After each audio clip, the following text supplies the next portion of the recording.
Nuestras clases dominantes han procurado siempre que los trabajadores no tengan historia, no tengan doctrina, no tengan héroes ni mártires. Cada lucha debe empezar de nuevo, separada de las luchas anteriores. La experiencia colectiva se pierde, las lecciones se olvidan. La historia aparece así como propiedad privada, cuyos dueños son los dueños de todas las cosas. Esta vez es posible que se quiebre el círculo. Romper el círculo, como sugiere Rodolfo Walsh. A 20 años del 2001 nos proponemos quebrar el círculo, reconstruir la memoria colectiva, recuperar nuestras experiencias, potenciar las luchas.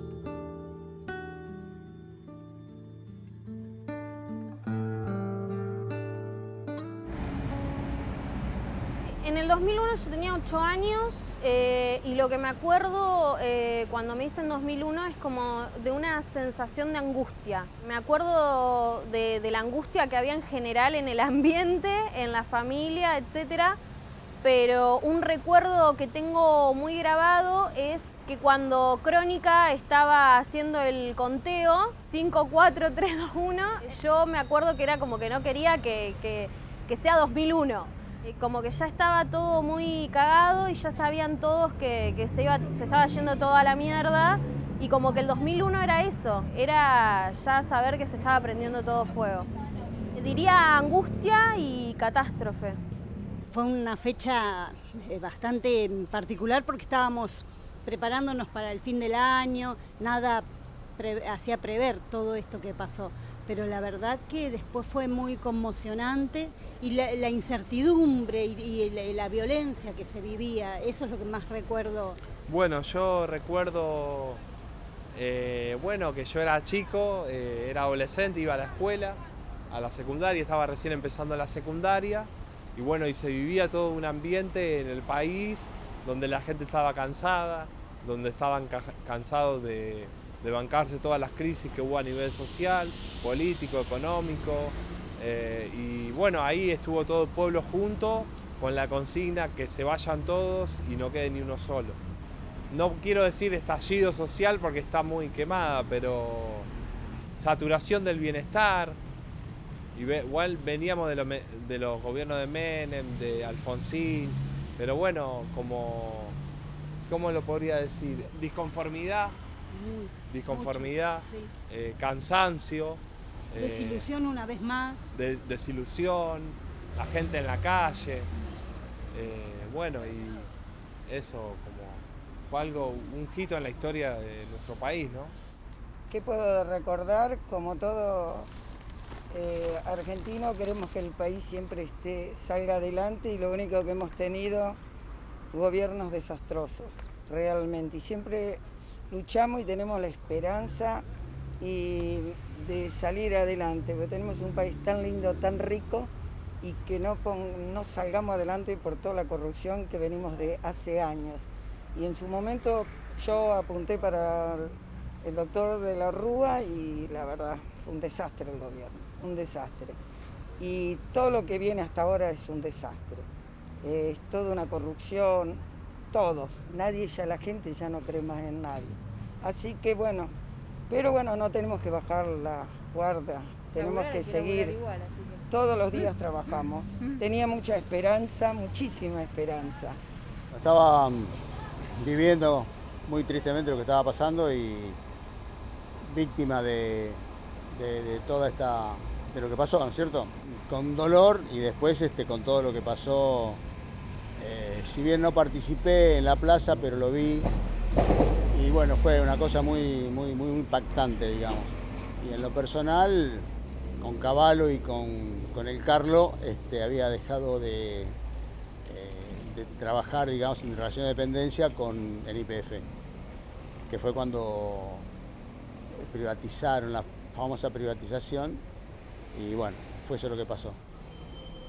Y un mal a la humanidad. Año 1989. Asume a la presidencia Carlos Saúl Menem y las políticas neoliberales iniciadas en la dictadura militar encuentran un fiel continuador. Año 1990. Comienzan las primeras privatizaciones de empresas públicas. Se descentraliza la salud y la educación, se profundiza el endeudamiento para mantener el 1 a 1. Empiezan las puebladas, el chubutazo, las huelgas ferroviarias, el santiagueñazo y la represión en Tierra del Fuego, con el asesinato de Víctor Choque. 1996. La desocupación llega a niveles alarmantes. Se levantan Cutralcó y Plaza Huíncul, en Neuquén, con ex trabajadores y trabajadoras despedidas de YPF a la cabeza. 1997. Las puebladas se replican en Tartagal y Mosconi, provincia de Salta. Se instala una nueva identidad, los piqueteros. 1999. La conflictividad escala. La esperanza se deposita en Fernando de la Rúa, que asume la presidencia bajo el sello de la Alianza. Año 2000. Los primeros pasos del gobierno son ajuste, reducción del presupuesto educativo y de salud, recorte de sueldos y jubilaciones. En diciembre renuncia el vicepresidente Carlos Chacho Álvarez, a raíz de los casos de corrupción en el Congreso para imponer la flexibilización laboral. Año 2001. El ministro de Economía, Domingo Cavallo, sigue contrayendo deuda y ajustando. En diciembre, el Fondo Monetario Internacional le niega un nuevo desembolso y se desata el caos. El 3 de diciembre, Cavallo anuncia el corralito y la bronca popular estalla. Bueno, me llamo Alejandro. En ese momento histórico, bueno, igual que en la actualidad, participaba en la agencia Noticias Redacción. Es más, ese día, 19 de diciembre, estaba en eso, haciendo tareas para la agencia. También en ese momento, como ahora, participaba en el Galpón Cultural de Claypole, que en ese momento estábamos hace un tiempo impulsando el MTD, uno de los barrios del MTD Solano, de ese entonces, y participaba en debates políticos en el colectivo Marabunta. Soy profesora de historia actualmente, vivo en Claypole y bueno, cuando fue la crisis del 2001 estaba viviendo a una cuadra de Don Orioles. Participaba en un centro cultural que se llamaba Arbolito y en una agrupación que se llamaba Marabunta. Me llamo Jorge Horacio Pérez, nacido el 21 de julio de 1942, jubilado docente y viejo militante. Comencé militando en Praxis, una organización, en el año 58. Después nos retiramos de Praxis, un grupo, y formamos lo que sería el principio de las FAL, Frente Argentino de Liberación. Y después, en el año 65, me incorporo al MR17. Ese 19 de diciembre a mí me tocó estar justo distribuyendo en coche. Nosotros una vez por mes distribuíamos de nuestra agencia de noticias un sobre y un cassette, en ese momento existían. Estamos distribuyendo el sobre redacción, que tenía una hojita que justo decía, caracterizábamos nosotros, últimas imágenes en naufragio, era el título que habíamos sacado, digamos, con toda la crisis de la cual hablaremos hoy, y empezamos a escuchar el tema que iban a declarar estado de sitio. Entonces una parada, llamadas por teléfono, y bueno, empezamos a autoconvocarnos para hacer una reunión para ver qué hacíamos frente al estado de sitio. Y no sé, 9 y pico de la noche empezamos a escuchar tin, tin, tin, tin, tin, tin, tin, así como algo a lo lejos. Terminamos de comer, salimos y estábamos en la avenida Santa Fe. Miramos Santa Fe, cerca de la Facultad de Sociales, miramos Santa Fe y viene una marea humana, bien vestida, cosa que nos sorprendió, bien vestida, digamos, habitualmente. Y bueno, finalmente era una de las 3 columnas que terminaron en Plaza de Mayo ese 19 de diciembre. Entonces, bueno, ¿qué hicimos nosotros? Bueno, vamos a sumarnos. Y empezamos a escuchar que se vayan todos, que no quede ni uno solo. Y bueno, contra el estado de sitio. como que no era algo para nosotros habitualmente en las zonas que nos movíamos, en la zona del conurbano, en la lucha estudiantil que habíamos dado en marzo contra López Murphy, que hace el ajuste en las universidades. No solíamos movilizar con ningún sector social, que era todo un calle de Santa Fe, eran todos los sectores sociales, uno podría decir de pequeña burguesía, pequeños medianos empresarios, bueno, sectores trabajadores también, pero en esa zona. De pronto vimos un gas lacrimógeno. Y recuerdo, bandada de gente corriendo, digamos, yo estaba como más alejado de la casa de gobierno, estábamos con el grupo de compañeros y compañeras, alejado de la casa de gobierno, y bandada de gente y gente llorando, gritando, ¿cómo puede ser si estamos como... Eran todos personas que se ve que no tenían experiencia de organización, porque es como que no se imaginaban que la policía los podía reprimir a ellos. 3 de la mañana, ya 20 de diciembre, 3:30, frenó la represión, bueno, y nos empezamos a ir. Yo me fui, volví a mi casa. El 19, además, fue un día de bastantes anuncios, así que estaba pendiente de la radio en casa. A eso de las 6 de la tarde, recuerdo que a raíz de los saqueos que estaban veniendo ocurriendo, el 19 y los días anteriores también, de la Rúa decreta el estado de sitio y mi sensación fue, acá se pudre todo, porque ya había como una tensión contenida desde un montón de sectores. Y bueno, fue lo que pasó. Fue como la gota que hizo rebasar el vaso, ¿no? En ese 19. 11 de la mañana, 10:30 de la mañana, me levanta mi papá, o algo así, 11:15, 11, están pegándole a las madres de Plaza de Mayo. El 20 a la mañana en la tele veo lo que fue la represión a las madres de Plaza de Mayo, ¿no? O sea, esa avanzada de los caballos, ¿no? La escena donde avanzan con la caballería sobre las madres y les empiezan a pegar, y ahí en el momento dije, bueno, ya está. Digamos, acá hay que salir, o sea, si tenías dudas con esa imagen, y yo creo que eso fue lo que hizo reaccionar a muchísima gente. Esa imagen fue tremenda. Y me acuerdo que fui, agarré, busqué mis cositas, el pañuelito de algodón, las antiparras por los gases, y vino mi compañero y le digo, tenemos que ir. El 20 salimos en un grupo de 7, estaba Alejandro, Vero, Ever, 2 compañeros que no vi más después de un tiempo. Como dato pintoresco, había baños, pasamos por un lugar, baños químicos y madera. Entonces hicimos un incendio y metimos los baños químicos arriba. Pero era predadores fuimos en ese momento.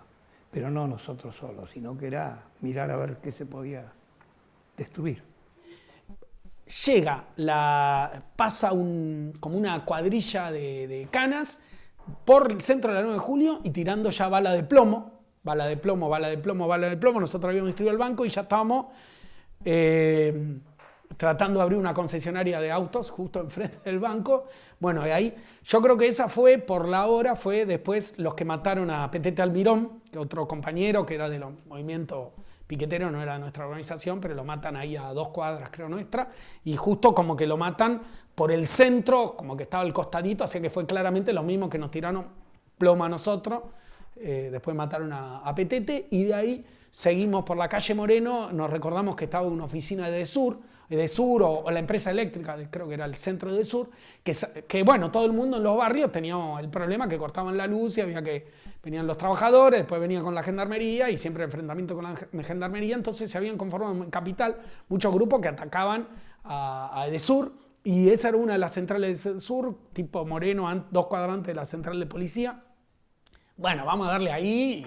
Bueno, nada, había unos hierros ahí, no pudimos hacer nada. Se ve que ya lo habían destruido, después averiguamos, lo habían destruido 2 veces los grupos de vecinos indignados contra Edesur.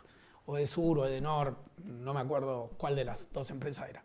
Era impresionante la cantidad de gente que se estaba movilizando en auto hacia la capital federal, porque bueno, después de esa escena, la gente que estaba más cerca obviamente ya había empezado a manifestar. Y bueno, lo novedoso, que era algo que no ocurría en las represiones anteriores es esto de que el malón avanzaba, la gente avanzaba y que la policía no solo reprimía, sino que te perseguían. No había que abandonar el lugar, o sea, era una lucha que no, ya está, no te podías volver a tu casa sin ninguna resolución. No sabíamos todavía que había muertos. Digamos, tampoco era habitual que hubiese tanta gente muerta en una manifestación. O sea, sí, que los gases, las balas de goma, pero eso, bueno, nos fuimos dando cuenta en el transcurso de la jornada. Tengo la imagen de capaz que autos de la policía pasando por el medio de la manifestación con las armas largas por las ventanas, como diciendo, esto es lo que les espera, ¿no? O sea, que eso eran situaciones o imágenes que uno podía llegar a ver en algún video documental sobre la dictadura, pero no así. Y sí tengo la imagen de que vinieron un montón de patrulleros, frenaron, la policía poniéndose en línea con la rodilla en la tierra como si fuese un pelotón de fusilamiento y que nos apuntaron y empezaron a disparar. Esa imagen me quedó grabada porque ahí entré en pánico. Digamos, si bien tenía miedo, porque sería estúpido no tenerlo, recuerdo que esa imagen entré en pánico y que, bueno, Jorge me dijo, vení, nena, ¿qué haces ahí? Y me llevó, digamos, y empezamos a correr. Esa ráfaga sí fue arriba de tiros, o sea, no recuerdo haber visto gente herida, yo tenía la sensación de que pegaban arriba y cuando salimos corriendo se veían las marcas en los edificios que habían dado en el hormigón de los edificios. Y en ese momento se anuncia la renuncia de la Rúa. Mi sensación fue, bueno, listo, ya está, digamos. Ahora, ¿por qué van a...? Súper ilusa, ¿no?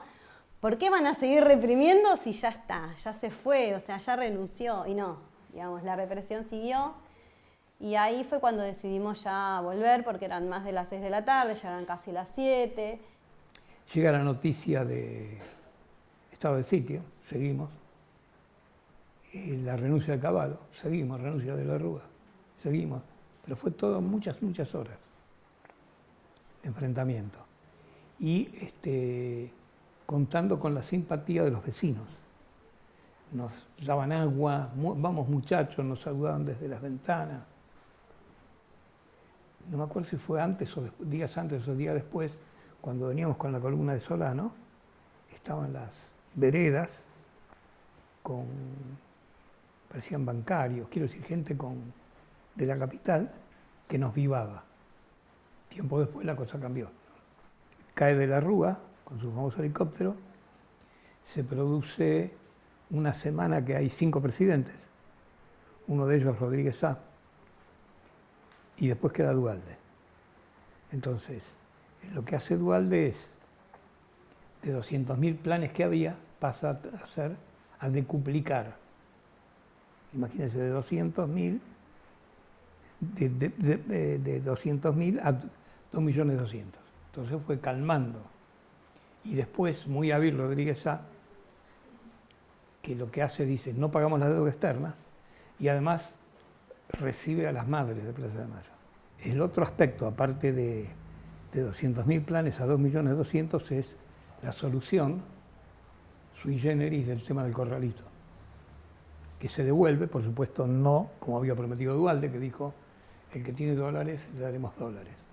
Lo que hubo, como reivindicamos, una reacción de la población que frente a que muchas sociedades que, digamos, lo que se hunden es en la guerra de pobres contra pobres, en la desesperanza, en culparnos entre en realidad las víctimas, No, lo que hubo una reacción popular importante que identificó quién era el enemigo principal, y eso es algo, digamos, que reivindicamos como una reacción muy positiva, digamos, de parte de la sociedad. Segundo, la participación, o sea, las personas empezaron a construir espacios de autoayuda, digamos que ya estaba, por ejemplo, las ferias del trueque, los trabajadores que impulsaban la recuperación de la fábrica ante el abandono patronal o el cierre de empresas de los patrones, los trabajadores se organizaron en asamblea, recuperaron sus fábricas, las pusieron a producir. Reivindicamos también que el movimiento estudiantil tuvo un rol importante porque pudo frenar, por ejemplo, porque el primer ajuste importante, el de López Murphy, digamos que golpeó duramente, el movimiento estudiantil pudo reaccionar. Otra cosa que reivindicamos es que pudimos superar algunas barreras de división entre los sectores precarizados, desocupados, los trabajadores ocupados, incluso algún sector, comercial de algún barrio, en vez de verse como enfrentados, verse que el problema son los capitalistas o es el capital financiero, y ahí empezaron las unidades por abajo, ¿no? Primero, en principio, el movimiento piquetero se unificó en las asambleas matanceras, por otro lado, empezó una unificación por abajo, porque las centrales sindicales, particularmente, obviamente la CGT, digamos, nada, había sido totalmente funcional a todo este ajuste de Menem y después de la arruga neoliberal, a las privatizaciones, a la destrucción del empleo, al aumento de la desocupación. Necesitamos mantener la memoria histórica porque lamentablemente el sistema capitalista nos garantiza que va a volver a pasar cosas hasta que no podamos encontrar una sociedad distinta, digamos, socialista y feminista como nosotros pretendemos. Ahí nosotros planteamos una polémica, digamos, como que se idealizó, o muchos grupos idealizaron, digamos, la conciencia y la organización del pueblo. Lo que nosotros subrayamos que una crisis de dominación de la burguesía, una crisis de dominación de los de arriba, que se empezaron a enfrentar entre ellos, los de abajo nos empezamos a organizar más, empezamos a hacer asambleas, luchar, pero no había ningún proyecto, digamos, político, no teníamos un programa, digamos, de cómo transitamos en estas reivindicaciones de mínima y esta lucha, digamos, para una autodefensa, a tener un programa de transición a otra sociedad, digamos, a un programa anticapitalista. No había esa conciencia social, ni había ninguna organización sistemática. Entonces, ¿qué fue el 2001? Bueno, fue una rebelión popular, bastante espontánea, y en ese sentido nos faltó, digamos, mucho esa alternativa anticapitalista, antipatriarcal de los de abajo, que bueno, no estaban construidas las condiciones. Siempre hay una espontaneidad, pero lo central tiene que ser organizado, porque si no la reacción es individual y en los saqueos es el conflicto y no es un proyecto organizado de un país que construye otra visión de sociedad. Yo creo que lo que reivindicaría es la reacción de la gente ante tantos años de que te pongan el pie encima. Fue una reacción digna, ¿no? O sea, el 2001 no se gestó de un día para otro. Fueron muchos años de desocupación, de maltrato, de abandono, y también de traición. Una de las razones por las que gana de la Rúa es porque él se presenta como el que va a terminar con el menemismo, ¿no? Con todo lo que fue la política económica del menemismo. Y en realidad él fue un continuador. Entonces eso generó una desazón muy grande entre los sectores medios que lo habían votado, ¿no? Que habían creído que esa era la salida, que la vía electoral era una vía válida. Entonces, ante esa desazón, ¿qué caminos te quedan? O lo tomás con resignación y aceptás mansamente morirte de hambre, o salís a pelear. Es decir, si no tenés alternativas. Era un acto de dignidad salir en ese momento. Vos no te podías quedar en tu casa. Y lo que reivindico es eso, es que la gente salió. Salió y, digamos, dijo, basta a todo esto no es lo que queremos, no nos vamos a dejar poner más el pie encima. Aparece la organización en los barrios, digamos, algunos ya estaban un poquito más organizados de antes, pero el tema del trueque, las asambleas populares, ¿no? Volver a generar esos lazos que se habían roto con la dictadura, ¿no? O sea, el famoso entretejido social que en la década del 90 no existía prácticamente, se empieza a reconstruir con el 2001. O sea, se rompe ese pacto social donde yo voto a alguien y al que voto me tiene que resolver la existencia, porque eso es la política. Se rompe esa lógica, que ahora como que volvió, ¿no? Pero en ese momento se rompe esa lógica. Desde distintos lugares, de distintas situaciones aparece eso, digamos, la discusión política nuevamente, la organización como algo que se valoraba, no como algo que se despreciaba. Y bueno, otra mirada con respecto a esto, a la participación de la gente en general. Y el 2001 fue eso, fue la dignidad. Fue dignidad, fue decir basta. Pero no se produjo la resignación de los que no le alcanzaban, sino la pelea. Para decir, acá lo que hubo es una pelea, y eso es lo más importante, que no se resignó, no hubo una resignación en la Argentina a ese esquema que en otros países funcionó. Entonces eso es lo que veo más rescatable. Y después hubo una efímera unión que se resumió en piquetes y cacerolas. No fue una insurrección, porque una insurrección tiene que haber una intención de toma de poder. Ahí no había, ahí lo que había era una rebeldía y una pelea y darles con todo. Aprovecha Kirchner y logra que ese grito, que se vayan todos, que no quede ni uno solo, al final el único que cayó fue de la Rúa y Cavallo, porque después siguieron todos. En los años 60, 70, estábamos organizados con un proyecto de poder, sin ninguna confianza en la burguesía. Estábamos, bueno, con medidas de seguridad, con clandestinidad, con preparación. Cada hecho nosotros lo mirábamos con detenimiento. En cambio, ahí era todo espontáneo, era salir y salía. No, por eso te digo que fue distinto. Si tengo esperanzas de que podamos ganar, no sé, yo no tengo, no. Además, yo estoy preocupado por otro tema. Con el agujero de ozono, el calentamiento global, la proliferación de armas nucleares, etcétera, etcétera, uno no sabe qué va a pasar en la humanidad. Pero yo sí sé que, como decía Zizek, filósofo marxista esloveno, que mientras luchas por la libertad, sos libre, mientras luchas por la dignidad, sos digno. Y si luchás, tenés alguna posibilidad. Yo retomo algo que escuché de Fogwill. Fogwill decía, no logramos cambiar al mundo, pero el mundo no nos pudo hacer cambiar a nosotros. Entonces queda como un reducto de muchos. Yo no voy a cambiar, seguiré peleando. Ganar, muy difícil, pero sigo peleando. A mí no. Y después podría hasta tomar una frase de Trotsky, cuando tenía 60 años, próximo a morir asesinado. Él decía, ahora que tengo 60 años, yo soy más rojo que cuando tenía 20.